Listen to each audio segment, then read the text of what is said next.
It is such an honor to be part of this group of presenters. I've really enjoyed listening to the other classes of chemicals, classes on classes of chemicals, and in a sense, my presentation could be the very first one, or it could be the last one, and because what you've heard up to this time has really built up to this paradigm that I'm going to present to you in the next 15 minutes. So you should be on slide number 4, which talks about asking the right question, a better paradigm for decision making. So if you go to slide number 5, this is one of my favorite quotes from Albert Einstein. I'm going to read it with you. If I had an hour to solve a problem and my life depended on the solution, I would spend the first 55 minutes determining the proper question to ask.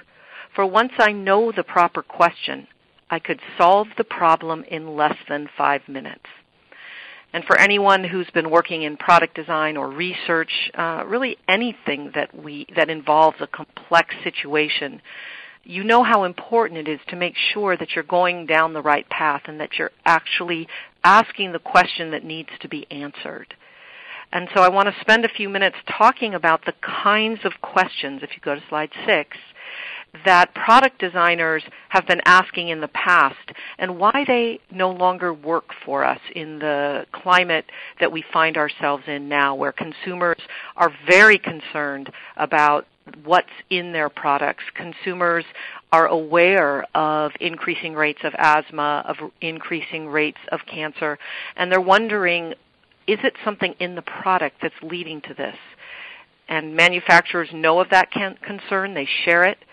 And so as they try and grapple with the questions that consumers are asking, they need to make sure, we all need to make sure as regulators and product designers, that we too are asking the right question. So slide 7. Traditionally, what a product designer and a regulator would ask is it legal? Is it legal for me to put triclosan, a disinfectant, in a toothbrush? Is it legal for me to put formaldehyde, a carcinogen, in a carpet adhesive? And as we all know by now on the call, the statutory boundaries of what can go in products are pretty broad. We don't have a good system here in the state, not only in the state of California, but in the United States, to control what chemicals are in consumer products. So answering the question, is it legal, the answer will almost always be yes, and it doesn't help you achieve your goal of responding to consumer concerns or your own about reducing harm. And I think companies understood that this is it legal, while maybe a minimum question, is not sufficient. And so they and we started asking a different question, slide number 8. And that question is it safe?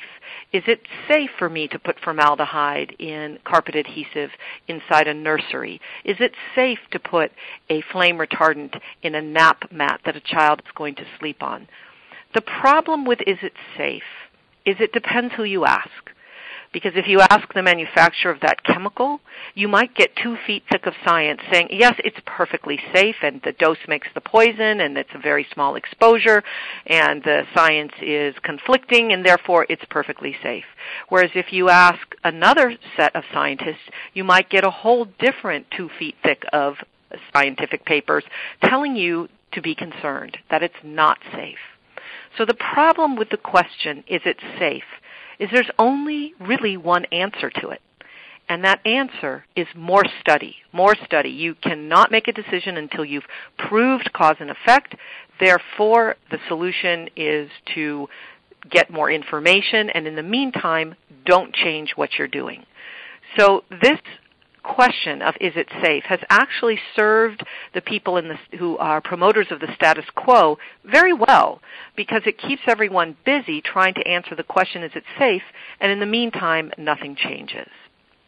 So instead, per Einstein's admonition, we really have to find out what is the most important, the most fruitful question to ask. And this is a question you have heard Arlene say over and over again, and slide 9 is it necessary? Is there a safer alternative? Is it Not is it legal to use formaldehyde and carpet adhesive, not is it safe, but is it necessary? Can we get the same function, the same performance, without using that toxic chemical? Is it necessary? Is there a safer alternative? It turns out when you ask this question, you can answer it today with existing information. It doesn't mean that the answer might change over time, but it's very freeing. You are freed from what I call the paralysis of analysis to actually answer the question, is it necessary, with the information that you have at your fingertips today. Slide 10. So there's some interesting benefits of using this approach, and I have been using it personally in my work with the city of San Francisco and now with the state of California. When you ask the question, is it necessary, instead of stopping with is it safe, it actually increases your use of science because you're comparing the science of all the alternatives, not just the status quo, not just whatever your current model is. You're asking the question, are there truly safer alternatives? You're bringing in more science, not less. It's also highly democratic because many people can contribute to that question of is it necessary. It's not just the risk assessors, the technical toxicologists who might answer the question, is it necessary. It's the people in marketing. It's the end users. It's also the scientists. So you expand the population of the people answering the question, and you often get very creative answers. And as I intimated earlier, it allows for decisions to be based on the best available information. Yes, there's incomplete information. Often we cannot prove, in fact, we can never prove that somebody's going to get cancer from their exposure to formaldehyde in carpet adhesive. However, that's not the right issue. The right issue is it necessary? Can we take away that risk altogether and use a safer alternative, a safer substitute? Slide 11. So I want to use a concrete example that isn't actually from any of the 6 classes, but I think illustrates the benefits of this approach in decision making. So I'm going to use the example of pesticide use in San Francisco. When I started with the City and County of San Francisco back in 99, the Board of Supervisors, in their infinite wisdom, had reacted to public concern about pesticides and said, we are going to ban all pesticides by the year 2000. And there was an incredible uproar of the gardeners, of the people who maintain pools, because chlorine is a pesticide. There needed to be a better way than an outright ban. And so I came on board, and we brought everybody together, and we used that paradigm. Not are pesticides legal? They certainly are. Not are they safe? Because we could never win that argument. But are they really necessary in San Francisco? Slide 12. And what we found when we asked gardeners to answer that question, along with scientists, along with building maintenance people, along with decision makers, we had some phenomenal successes. Number one, when we asked the question, are they necessary, we were able to eliminate most of the toxic pesticides because there were safer alternatives. We were also able to say there are some places where pesticides will never be necessary. They are never worth it, like around playgrounds. We eliminated the use of indoor sprays because you could use baits. Sprays were not necessary. And when it came to our herbicide use, the herbicide Roundup, we were able to achieve a 90% reduction in our use of Roundup. However, we didn't ban it. We didn't eliminate it because when you ask the question, is it necessary, and you answer it in an intellectually honest fashion, sometimes the answer is yes, it is necessary. Actually, that pesticide minimizes harm. In the case of airports where we had 20 minutes to get in and out of a runway to keep the sight lines open, in the case of busy median strips where we didn't want weed whackers throwing pebbles into people's windshields, Roundup was the safest alternative. It also increased the creativity and buy-in from staff. Rather than telling them what they were going to do, they were part of the decision. And we got some phenomenal creative solutions for alternatives to pesticides. And finally, the most interesting from my perspective, and I think this has a lot of relevance to manufacturers on this call, is there was tremendous acceptance from the public was the pesticide was necessary. When the public understood that we were asking that question in a meaningful way, They then believed us when we said, we cannot ban pesticides. There are times when they're necessary, and here's when it is. So those were some of the phenomenal benefits of that paradigm shift. Slide 13. Now, sometimes when you ask the question, is it necessary, you get an interesting answer because it has nothing to do with the product itself. It could have something to do with a regulatory climate, a law in place. So when Arlene and I were asking the question, are flame retardants in furniture necessary, when we knew they didn't really help with the fire retardancy aspect, it turned out the reason they were necessary, slide 14, was that in California we had this thing called Technical Bulletin 117, which is essentially the force of law that made them necessary. So asking the question, are flame retardants necessary in furniture in California, it led us to what the real problem was. The real problem was a law that needed to get changed. Once that law got changed, it went into effect earlier in November. The answer to that question became very clear and easy to answer. Flame retardants are no longer necessary in furniture in California. Next, the slide 15. So what's going on in California right now? California has adopted a law that was adopted in 2008 after years of discussions and different input. We have finalized a regulation that we call the Safer Consumer Product Program. And at its heart, what this program will do is it will require manufacturers who want to sell certain products into California to ask the question, is it necessary? Is it necessary for me to continue making my product with that chemical?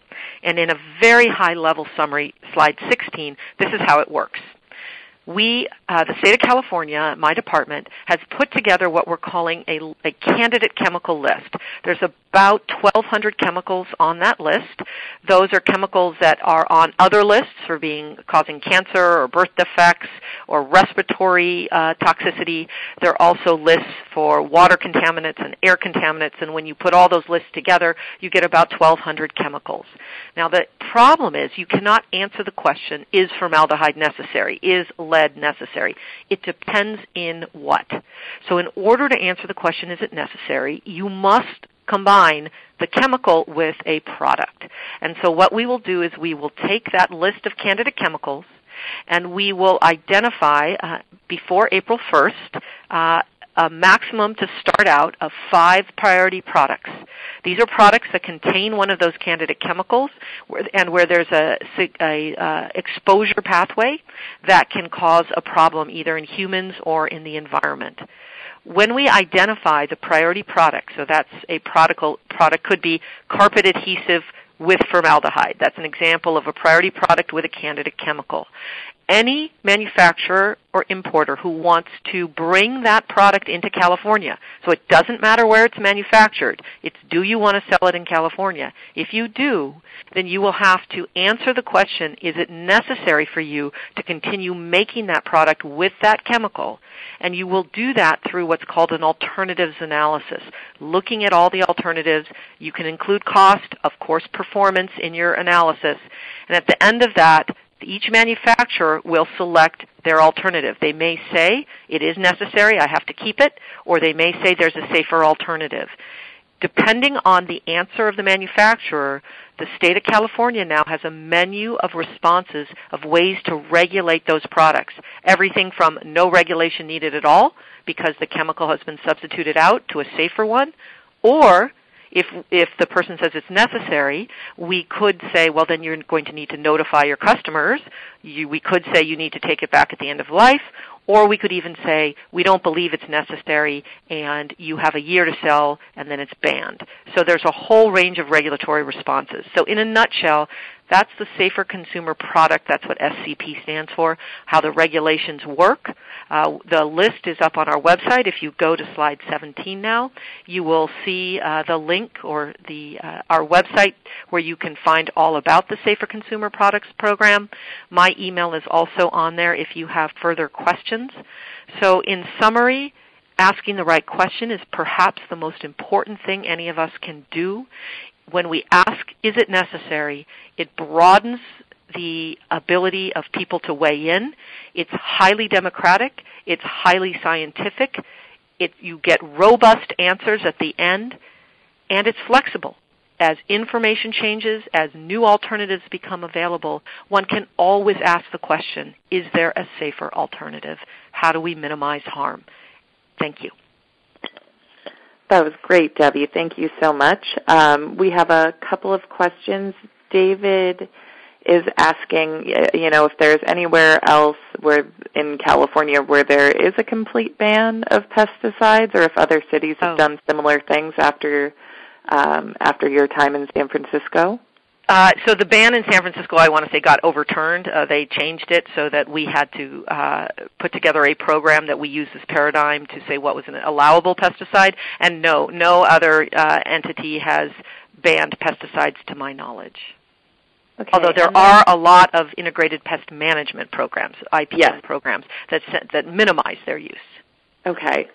Yeah. I have a question from Denise asking, at one time the state of Washington banned mercury-containing products. Has that approach been successful for them, if you know?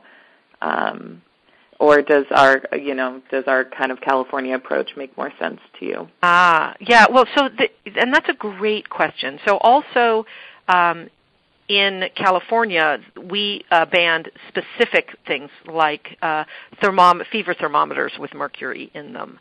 But it's not an outright ban on all products containing mercury. I don't think it is an all-out ban.